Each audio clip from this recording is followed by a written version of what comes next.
Hi ಎಲ್ಲೋ ನಮಸ್ಕಾರ ರೀ. ನಿಮ್ಗೇನಾದರೂ ಬೆಳಗಿನ ಜಾವಕ್ಕೆ ಮಕ್ಕಳಿಗೆ ಲಂಚ್ ಬಾಕ್ಸಿಗೆ ಏನು ಹಾಕಬೇಕಪ್ಪ ಅಂತ ಚಿಂತೆ ಆಗೈತೇನು ರೀ. ಸೊ ಆ ಚಿಂತೆನ ಬಿಟ್ಟು ಹಾಕ್ರಿ, ಮಿಸ್ ಮಾಡ್ದೆ ಈ ವಿಡಿಯೋನ ಕೊನೆವರೆಗೂ ನೋಡಿರಿ. ಸೊ ನಾನಿಲ್ಲಿ ಹೈ ಪ್ರೋಟೀನ್ ಇರ್ತಕ್ಕಂತಹ ನಾಷ್ಟಾನ ತೊಗೊಂಡು ಬಂದೀನಿ. ಸೊ ಒಂದೇ ಒಂದು ಕಪ್ ಹೆಸರು ಕಾಳಿದ್ರೆ ಸಾಕು ನೋಡಿರಿ, ಬ್ಯೂಟಿಫುಲ್ ಆದಂಥ ನಾಷ್ಟ ರೆಡಿ ಆಗ್ತೈತಿ. ಸೊ ಅದನ್ನು ಯಾವ ರೀತಿ ಹೆಂಗೆ ಮಾಡೋದಂತ ನಿಮ್ಗೆ ತೋರಿಸ್ಕೊಡ್ತೇನಂತ. ಸೊ ಮೊದಲೇದಾಗಿ ಯಾರೆಲ್ಲ ನಮ್ಮ ಚಾನಲ್ನ ನೋಡಕತ್ತೀರಿ ನೋಡಿರಿ, ಸೊ ಪ್ಲೀಸ್ ದಯವಿಟ್ಟು ಒಂದು ಸಬ್ಸ್ಕ್ರೈಬ್ ಮಾಡ್ಕೊಳ್ರಿ.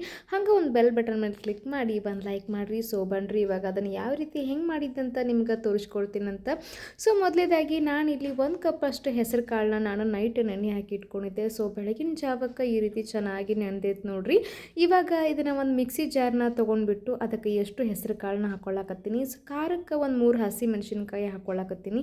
ಹಂಗೆ ಒಂದು ಗಡ್ಡೆ ಬೆಳ್ಳುಳ್ಳಿ, ಹಾಗೆ ಒಂದು 2 ಪೀಸ್ ಅಷ್ಟು ಹಸಿ ಶುಂಠಿ ಹಾಕ್ಕೊಳ್ಳಾಕತ್ತೀನಿ. ಹಂಗೆ ಒಂದು ಕ್ಯಾರೆಟು, ಒಂದು ಈರುಳ್ಳಿನ ಕಟ್ ಮಾಡಿ 1 ಚಮಚದಷ್ಟು ಬಡೆ ಸೊಪ್ಪನ್ನ ಹಾಕ್ಕೊಳ್ಳಾಕತ್ತೀನಿ. ಸೊ ಬಡೆ ಸೊಪ್ಪು ಹಾಕೋದ್ರಿಂದ ಫ್ಲೇವರ್ ತುಂಬ ಚೆನ್ನಾಗಿ ಬರುತ್ತೆ. ಇದು ಸ್ವಲ್ಪ ನೀರು ಹಾಕ್ಕೊಂಡ್ಬಿಟ್ಟು ಈ ರೀತಿ ಗಟ್ಟಿಯಾಗಿ ನೈಸಾಗಿ ರುಬ್ಕೊಳ್ಬೇಕು ನೋಡ್ರಿ, ಕಾಳು ಅದೇನು ಇರಬಾರ್ದು. ಸೊ ಇವಾಗ ಇದಕ್ಕೆ ನಾನು ಒಂದು 2 ಕಪ್ನಷ್ಟು ಗೋಧಿ ಹಿಟ್ಟನ್ನು ಹಾಕ್ಕೊಳ್ಳಾಕತ್ತೀನಿ. ಸೊ ಒಮ್ಮೆ ಹಾಕ್ಕೊಳಕ್ಕೆ ಹೋಗ್ಬೇಡ್ರಿ, ಸ್ವಲ್ಪ ಇನ್ನೊಂದು ಕಪ್ ನಾನು ಆಮೇಲೆ ಸೇರಿಸ್ಕೊಳ್ತೀನಂತ. ಇವಾಗ ಇದಕ್ಕೆ ಒಂದು ಉಳ್ಳಾಗಡ್ಡಿ ಸಣ್ಣದಾಗಿ ಕಟ್ ಮಾಡಿದ್ದು, ಹಾಗೆ ಖಾರಕ್ಕೆ ಒಂದು 2 ಚಮಚದಷ್ಟು ಖಾರದ ಪುಡಿ, ಸ್ವಲ್ಪ ಅರಿಶಿನ, ಹಾಗೆ 1 ಚಮಚದಷ್ಟು ಅಜ್ವಾನ ತಿಕ್ಬಿಟ್ಟು ಅಜ್ವಾನ ಹಾಕ್ಕೊಳಕತ್ತೀನಿ ನೋಡ್ರಿ. ಸೊ 1 ಚಮಚದಷ್ಟು ಸಕ್ಕರೆ ಹಾಕ್ಕೊಳತ್ತೀನಿ. ಇದಕ್ಕೆ ಒಂದು 1.5 ಚಮಚದಷ್ಟು ಚಾಟ್ ಮಸಾಲಾನ ಹಾಕ್ಕೊಳಕತ್ತೀನಿ. ರುಚಿಗೆ ತಕ್ಕಷ್ಟು ಉಪ್ಪು, ಹಾಗೆ ಒಂದು ಸ್ವಲ್ಪ ಕೊತ್ತಂಬರಿ ಸೊಪ್ಪು ಹಾಕ್ಕೊಳಕತ್ತೀನಿ. ಸೊ ಚಾಟ್ ಮಸಾಲ ಹಾಕೋದ್ರಿಂದ ಟೇಸ್ಟ್ ತುಂಬ ಚೆನ್ನಾಗಿ ಬರುತ್ತೆ, ಡಿಫ್ರೆಂಟಾಗಿ ಅನ್ಸತ್ತೆ ನೋಡ್ರಿ. ಸೊ ಇವಾಗ ಇದನ್ನು ಪೂರ್ತಿ ಚೆನ್ನಾಗಿ ನಾನು ಮಿಕ್ಸ್ ಮಾಡ್ಕೊಳಕತ್ತೀನಿ. ಸೊ ಈ ರೀತಿ ಚೆನ್ನಾಗಿ ಮಿಕ್ಸ್ ಮಾಡ್ಕೊಂಡು ಹಿಟ್ಟನ್ನು ನಾವು ಸ್ವಲ್ಪ ನೀರಿನ ಅವಶ್ಯಕತೆ ಇದ್ದರೆ ನೀರು ಹಾಕ್ಕೋಬೋದು. ಸೊ ಇಲ್ಲಿ ನೀರಿನ ಅವಶ್ಯಕತೆ ಏನು ಬಿದ್ದಿಲ್ಲ ಅಂದ್ರೆ ರುಬ್ಬಿದ್ದದ ಇತ್ತು ನೋಡಿರಿ. ಸೊ ಅದರಲ್ಲಿ ನಾನು ಹಿಟ್ಟನ್ನು ಕಲಸಿಟ್ಕೊಂಡೆ.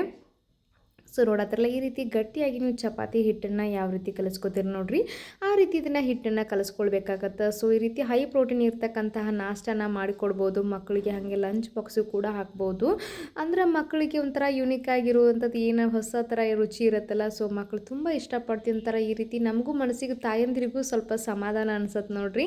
ಮಕ್ಕಳು ಸ್ವಲ್ಪ ಏನಾದರೂ ಇಷ್ಟಪಟ್ಟು ತಿಂದ್ರಪ್ಪ ಅಂತಂದ್ರೆ ಒಳ್ಳೇದು ಅಂತಂದ್ರೆ ನಮಗೂ ತಾಯಂದ್ರಿಗೂ ಇಷ್ಟಪಡುತ್ತೆ. ಸೊ ಇವಾಗ ಹಿಟ್ಟೆಲ್ಲ ಕಲಿಸಿದ್ದೆ ನೋಡಿರಿ, ಒಂದು 10 ನಿಮಿಷ ನೆನೆಯಾಕ ಬಿಟ್ಟಿದ್ದೆ. ಸೊ ಇವಾಗ ಹಿಟ್ಟೆಲ್ಲ ಪೂರ್ತಿ ಚೆನ್ನಾಗಿ ನೆನೆದೈತಿ. ಇವಾಗ ಸಣ್ಣ ಸಣ್ಣದಾಗಿ ಈ ರೀತಿ ಉಳ್ಳಿನ ಮಾಡಿ ಇಟ್ಕೊಳ್ಳಾಕತ್ತೀನಿ ನೋಡ್ರಿ. ಸೊ ಇದಿಷ್ಟು ಮಾಡಿ ಇಟ್ಕೊಂಡ್ಬಿಟ್ಟು ಇದಕ್ಕೆ ಸ್ವಲ್ಪ ಹಿಟ್ಟು ಹಚ್ಕೊಳಕತ್ತೀನಂತ, ಜಾಸ್ತಿ ಎಲ್ಲ ಸ್ವಲ್ಪ ಹಿಟ್ಟು ಹಚ್ಕೊಂಡ್ಬಿಟ್ಟು ಈ ರೀತಿ ಶೀಟ್ ಇರುತ್ತಲ್ಲ, ಸೊ ಶೀಟ್ ಮೇಲೆ ಲಟ್ಟಿಸ್ಬೋದು. ಇಲ್ಲ ಅಂತಂದ್ರೆ ನೀವು ಹಾಗೆ ಮಾಡಿ ಲಟ್ಟಿಸ್ತೀರ ಅಂದ್ರೆ ಲಟ್ಟಿಸ್ಬೋದು. ಇದ್ರ ಕಡೆ ಮೇಲ್ಗಡೆ ನಾನು ಎಳ್ಳನ್ನು ಹಾಕ್ಕೊಳಕತ್ತೀನಿ. ಸೊ ಬ್ಲ್ಯಾಕ್ ಎಳ್ಳು, ನಿಮ್ಮ ಎಳ್ಳಿದ್ರೆ ಹಾಕ್ಕೋಬೋದು. ಸೊ ಎಳ್ಳು ಹಾಕೋದ್ರಿಂದ ನೋಡೋಕೆ ತುಂಬ ಚೆನ್ನಾಗಿ ಅನ್ಸುತ್ತೆ. ಮೇಲ್ಗಡೆ ಸ್ವಲ್ಪ ಕೊತ್ತಂಬರಿ ಸೊಪ್ಪು ಹಾಕ್ಕೊಂಡ್ಬಿಟ್ಟು ಪೂರ್ತಿ ಚೆನ್ನಾಗಿ ನಾ ರೌಂಡ್ ಶೇಪಾಗಿ ಚಪಾತಿ ಹೆಂಗೆ ಲಟ್ಟಿಸ್ಕೊತೀರಿ ನೋಡ್ರಿ, ಆ ರೀತಿ ಲಟ್ಟಿಸ್ಕೋಬೋದು. ಸೊ ನೋಡತ್ತಿರಲ್ಲ ಈ ರೀತಿ ನಾನು ಹಿಂಗೆ ಲಟ್ಟಿಸ್ಕೊಳಕತ್ತೀನಿ. ಸ್ವಲ್ಪ ತಿಳುವಾಗಿದ್ರೆ ಸಾಕು, ಜಾಸ್ತಿ ದಪ್ಪನೂ ಅಲ್ಲ, ಮೀಡಿಯಮ್ ಭಾಳ ತೆಳ್ಳಗೂ ಅಲ್ಲ, ಒಂದು ಸ್ವಲ್ಪ ಮೀಡಿಯಮ್ ಆಗಿದ್ರೆ ಸಾಕಾಗತ್ತೆ ನೋಡ್ರಿ. ಹಂಚು ಬಿಸಿ ಆಗೈತಿ. ಸೊ ಹಂಚು ಮೇಲೆ ಹಾಕ್ಕೊಳಕತ್ತೀನಿ. ಹಂಚು ಮೇಲೆ ಹಾಕ್ಕೊಂಡ್ಬಿಟ್ಟು ಇದಕ್ಕೆ ನಿಮ್ಮ ತುಪ್ಪನೂ ಎಣ್ಣೆನೂ ಹಾಕ್ಕೋಬೋದು. ಒಂದು ಸ್ವಲ್ಪ ತುಪ್ಪನೂ ಹಾಕ್ಕೊಂಡಿದ್ದೀನಿ, ಒಂದು ಸ್ವಲ್ಪ ಎಣ್ಣೆನೂ ಹಾಕ್ಕೊಂಡಿದ್ದೀನಿ ನಾನು. ಸೊ ತುಂಬ ಚೆನ್ನಾಗಿ ಬರುತ್ತೆ ಟೇಸ್ಟ್ ಮಾತ್ರ ತುಪ್ಪ ಅಥವಾ ಎಣ್ಣೆ ಹಾಕೋದ್ರಿಂದ. ಈ ನೋಡ್ರಿ ಮೇಲ್ಗಡೆ ಒಂದು ಸ್ವಲ್ಪ ಲೈಟಾಗಿ ಎಣ್ಣೆ ಬೆಣ್ಣೆ ಹಚ್ಕೊಂಡ್ಬಿಟ್ಟು ಈ ಒಂದು ಸೌಟಿನ ಸಹಾಯದಿಂದ ಈ ರೀತಿ ಹಿಂಗೆ ಎಜ್ಜನ್ನು ಓಪನ್ ಮಾಡಿಕೊಂಡು ಹಿಂಗೆ ಬಳಸಿ ಹಾಕ್ಕೊಂಡು ಎರಡೂ ಸೈಡಿಂದ ಚೆನ್ನಾಗಿ ನಾವು ಬೇಯಿಸ್ಕೊಂಡ್ವಿ ಅಂತಂದ್ರೆ ಸೊ ಹೈ ಪ್ರೋಟೀನ್ ಇರ್ತಕ್ಕಂಥ ಮೂಂಗ್ ದಾಲ್ ಪರೋಟ ರೆಡಿ ಆಗ್ತೈತಿ. ಸೊ ತುಂಬ ಚೆನ್ನಾಗಿ ಟೇಸ್ಟಾಗಿ ಅಂತರೂ ಅನ್ನವತ್ತದ ನೋಡ್ರಿ. ಸೊ ಇದ್ರ ಜೊತೆಗೆ ನಾವು ಏನಾದರೂ ಮೊಸರು ಅಥವಾ ನೀವೇನಾದರೂ ಪಲ್ಯ ಏನಾದರೂ ಬೇಕನ್ಸಿದ್ರೆ ಪಲ್ಯನೂ ಹಾಕ್ಕೊಂಡು ತಿನ್ಬೋದು. ಸೊ ಮಧ್ಯಾಹ್ನ ಊಟಕ್ಕೂ ಏನು ಮಾಡೋದು ಅಂತ ಚಿಂತೆ ಆಗಿದ್ರೆ ಮಧ್ಯಾಹ್ನ ಊಟಕ್ಕೂ ಮಾಡ್ಕೊಂಡು ತಿನ್ಬೋದು ನೋಡ್ರಿ. ಅಷ್ಟು ಸಿಂಪಲ್ಲಾಗಿ ಬೇಗನೆ ರೆಡಿ ಆಗುತ್ತೆ. ಸೊ ಕಾಳು ಒಂದು ನೆನೆ ಹಾಕ್ಕೊಂಡಿರ್ಬೇಕು ನೋಡ್ರಿ, ಅಷ್ಟೇ. ಸೊ ಎರಡೂ ಸೈಡಿಂದ ಈ ರೀತಿ ಚೆನ್ನಾಗಿ ನಾನು ಬೇಯಿಸ್ಕೊಂಡ್ಬಿಟ್ಟು ಒಂದು ಪ್ಲೇಟ್ಗೆ ನಾನು ತಕ್ಕೊಳ್ಳಾಕತ್ತೀನಿ. ಸೊ ಒಂದು ಹಿಟ್ಟು ಹಚ್ಚಿ ಲಟ್ಟಿಸಿ ತೋರಿಸಿದ್ದೆ. ಸೊ ಒಂದು ಹಿಟ್ಟು ಹಚ್ಚಲಾರ್ದು ಲಟ್ಟಿಸಿ ತೋರಿಸ್ತೀನಿ. ಸೊ ಎರಡೂ ಕೂಡ ತುಂಬ ಚೆನ್ನಾಗಿ ಕುಯ್ಯೋದು. ಮೇಲ್ಗಡೆ ಸೇಮ್ ಎಳ್ಳನ್ನು ಹಾಕ್ಕೊಂಡ್ಬಿಟ್ಟು ಸ್ವಲ್ಪ ಕೊತ್ತಂಬರಿ ಸೊಪ್ಪು ಹಾಕ್ಕೊಂಡು ಈ ರೀತಿ ಸ್ವಲ್ಪ ಚೆನ್ನಾಗಿ ನಾನು ಲಟ್ಟಿಸ್ಕೊಳ್ತೀನಿ ಅಂತ ನೋಡತ್ತಿರಲ್ಲ. ಈ ರೀತಿ ರೌಂಡ್ ಶೇಪ್ ಆಗಿ ಲಟ್ಟಿಸ್ಕೊಂಡು ಹಂಚು ಬಿಸಿಯಾಗಿರತ್ತಲ್ಲ, ಸೊ ಹಂಚು ಮೇಲೆ ಹಾಕ್ಕೊಂಡು ಒಂದು ಸ್ವಲ್ಪ ಎಣ್ಣೆನ ಹಾಕ್ಕೊಂಡ್ಬಿಟ್ಟು ನಾವು ಎರಡೂ ಸೈಡಿಂದ ಚೆನ್ನಾಗಿ ನಾವು ಬೇಯಿಸ್ಕೋಬೇಕಾಗತ್ತೆ ನೋಡ್ರಿ.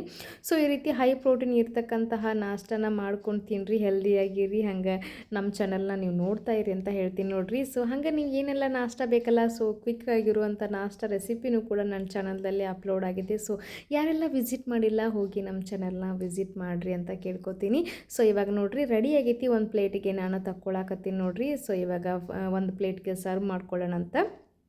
ಸೊ ಇದ್ರ ಜೊತೆಗೆ ನಾನು ಮೊಸರನ್ನ ಹಾಗೆ ಶೇಂಗಾ ಚಟ್ನಿನೂ ಕೂಡ ಇಟ್ಕೊಂಡಿದ್ದೀನಿ. ಹಾಗೆ ಕೂಡ ಒಂದು ಸಾಂಬಾರು ಕೂಡ ಮಾಡ್ಕೊಂಡಿದ್ದೆ. ಸೊ ಅದನ್ನು ಕೂಡ ಇಟ್ಕೊಂಡಿದ್ದೀನಿ. ಸೊ ನೋಡಕ್ಕಂದ್ರೂ ಎಷ್ಟು ಕಲರ್ಫುಲ್ಲಾಗಿ ಎಷ್ಟು ಚೆನ್ನಾಗಿ ಕಾಣಿಸಕತ್ತೈತಿ. ಹಾಗೆ ಮಾತ್ರ ಟೇಸ್ಟ್ ಮಾತ್ರ ಅನ್ನವತ್ತದ ನೋಡ್ರಿ. ಕೈಯಲ್ಲಿ ಹಿಡಿದ್ರೆ ಸಖತ್ ಸಾಫ್ಟಾಗಿ ಐತಿ. ಹಾಗೆ ಕೂಡ ಮೇಲ್ಗಡೆ ಸ್ವಲ್ಪ ಕ್ರಿಸ್ಪಿಯಾಗಿ ಬರುತ್ತೆ, ಒಳಗಡೆ ಫುಲ್ ಸಾಫ್ಟಾಗಿ ಬರುತ್ತೆ ನೋಡ್ರಿ. ಸೊ ಈ ರೀತಿ ಹೈ ಪ್ರೋಟೀನ್ ಇರ್ತಕ್ಕಂಥ ನಾಷ್ಟನ ನೀವು ಮನ್ಯಾಗ ಮಾಡ್ಕೊಂಡು ತಿನ್ನಿರಿ.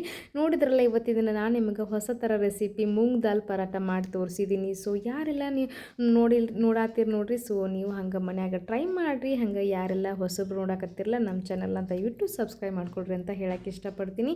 ಸೊ ಟೇಸ್ಟ್ ಮಾತ್ರ ಅನ್ನಮತ್ತದ. ಮತ್ತೆ ಯಾಕೆ ತಡ ಮಾಡ್ತೀರಿ, ನೀವು ಬೆಳಗ್ಗೆ ನಾಷ್ಟಕ್ಕೆ ಇದನ್ನು ಮಾಡಿಬಿಡ್ರಿ ಅಂತ ಹೇಳ್ತೀನಿ ನೋಡ್ರಿ. ಸೊ ಇದ್ರ ಜೊತೆಗೆ ಮೊಸರು ಚಟ್ನಿ ಹಚ್ಕೊಂಡು ಶೇಂಗಾ ಚಟ್ನಿ ಹಚ್ಕೊಂಡು ತಿಂತಾ ಇದ್ರಂತ್ರ ಟೇಸ್ಟ್ ಮಾತ್ರ ನೆಕ್ಸ್ಟ್ ಲೆವೆಲ್ ಅದ ನೋಡ್ರಿ. ಸೊ ಮತ್ತೆ ಮುಂದಿನ ನೋಡಿದಲ್ಲಿ ಹೊಸ ಹೊಸ ರೆಸಿಪಿಯೊಂದಿಗೆ ಮತ್ತೆ ಸಿಗ್ತೀನಂತ್ರಿ. ನಮಸ್ಕಾರ ರೀ.